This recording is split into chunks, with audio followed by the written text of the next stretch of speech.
Welcome back.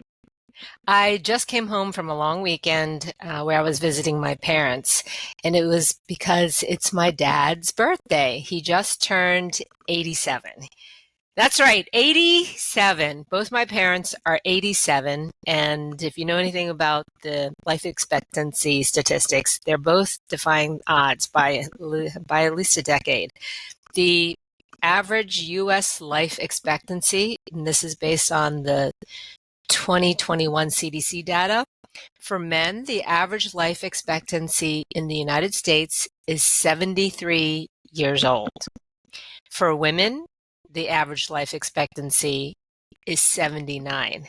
So they're both doing really great. And in terms of movement, they're not spring chickens. They both move a little slower than they would have if they were in their 60s. But knock on wood, there's been no major health issues, no diseases. They're doing well. And I know sometimes people ask me, well, what's their secret? And their secret, their life hack is that they've been doing the same thing for their adult lives. Their jobs were never extremely stressful. They worked for the government. So they were home for dinner every night.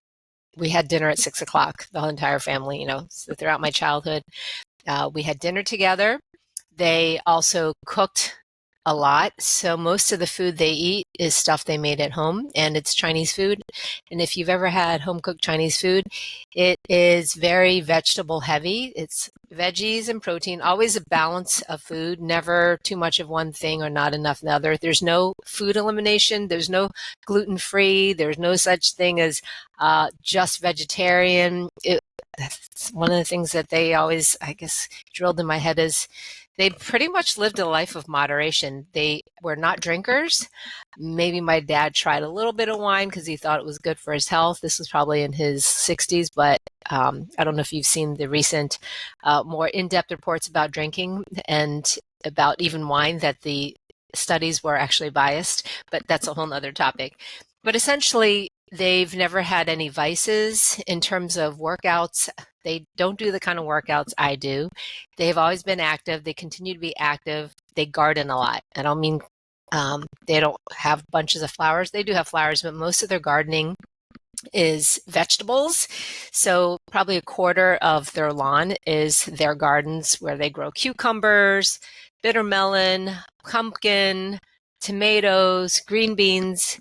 They grow a lot and they use what they grow. So anyways, whenever I come back from a trip visiting, especially in the last few years, I do feel a little sad, and I know I don't really have a right to, because there's not a reason for me to feel sad, not so much right, in that I'm very lucky to have had them for so long. My parents, haven't had anything major happen to them, and they're still around, and I'm 53, they're 87. But every time I come back, I understand that, realistically, I probably don't have too many more years with them around, and it's just not something I like to think about. But what I'm bringing this up is it goes into what I want to talk about with you today, and that's the idea of getting obsessed with your own life. And sometimes people go on social media breaks because of how Instagram, probably mostly Instagram and Facebook. We don't use Facebook anymore, but back when people were reading or watching it, looking at it more, how it makes you feel. And we do know that teenagers have an increase in depression rates since the growth of the mobile phone usage, and it's especially tied into the growth of social media apps. And it's understandable. Social media often makes us feel worse. If we're looking at people's vacations, we're seeing the highlights of their life. They're engaged. They have amazing workouts. They have amazing dinners. It's the highlights, the accomplishments of the people around us. And it can make us feel like our lives are not enough. We're not doing enough. We don't know enough. We don't have enough friends. And that's the kind of feeling social media gives us. It makes us focus on other people and what they're doing. And even as a business owner, it oftentimes makes you feel like, oh, I'm not doing enough. I'm not doing my content well enough. I'm not working hard enough because so-and-so is doing this and that, and they look like they're just doing great. So this episode was actually inspired by Shantae Cofield, who's also known as the Movement Maestro. She did a podcast post for business owners about Instagram overwhelm when you're starting out in business and you're trying to create all your content. And then you get overwhelmed because you see what everybody's doing. And the piece of advice that she gave is something that I've been thinking a lot about this week. And I wanted to impart that on you because I'm the older auntie that you need. Is she said, instead of thinking that you need to take a break or you're starting to feel bad because you keep seeing all the things that other people are doing, instead, what if we got obsessed with our own lives? Now, it's already mid-2024. What have you been putting off that you've been wanting to do? I mean, time is going by very quickly. What have you been afraid of trying? What have you been procrastinating on? If living this life is only about you, about what do you want your freaking life to feel and look like? What would you be doing? So I'll just share something in my life. For about a year now, I've been watching the class schedule. Literally, it's in my calendar. I keep going to the YMCA class schedule to see when the Introduction to Stained Glass class starts. And I've been watching it because the course is 8 weeks long.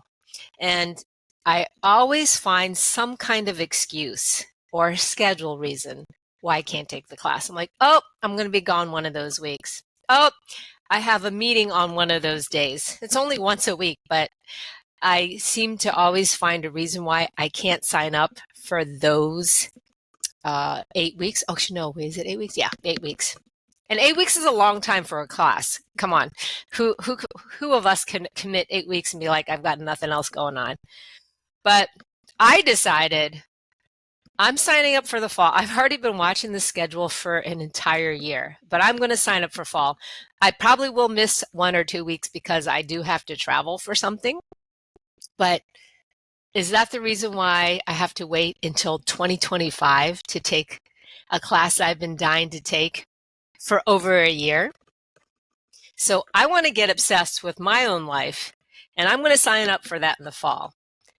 So what I'm asking you today in this shorty episode is, what are you going to do for the rest of 2024 that allows you to become obsessed with how great your life is? So that's what I'm going to leave you with. And before I go, just a fun note for next week. I'll be interviewing Nora Matthews, the founder of Her Strength Studio, which is a women-focused strength gym in upstate New York. And I can't wait to interview her because it's something you don't really see very often, especially in a smaller, in a non-New York City environment. So I can't wait to find out. And she was a Division I athlete. So she's a college athlete who decided to open her own strength gym, and it's a starting strength gym. Not starting strength, Strong First gym, which is a very elite requirement to become a Strong First affiliated gym. So I'll be interviewing her next week. So be sure to tune in for that. And I have a huge favor to ask before you go. Would you mind leaving me a review, whether you're on Apple or on Spotify? It's really helpful for my podcast. And thank you again. Have a good week. Become obsessed with your own life. I'm Coach Tina. For more information about how to work with me, head to ironstrongfitness.com and send me a message. I'll see you next time.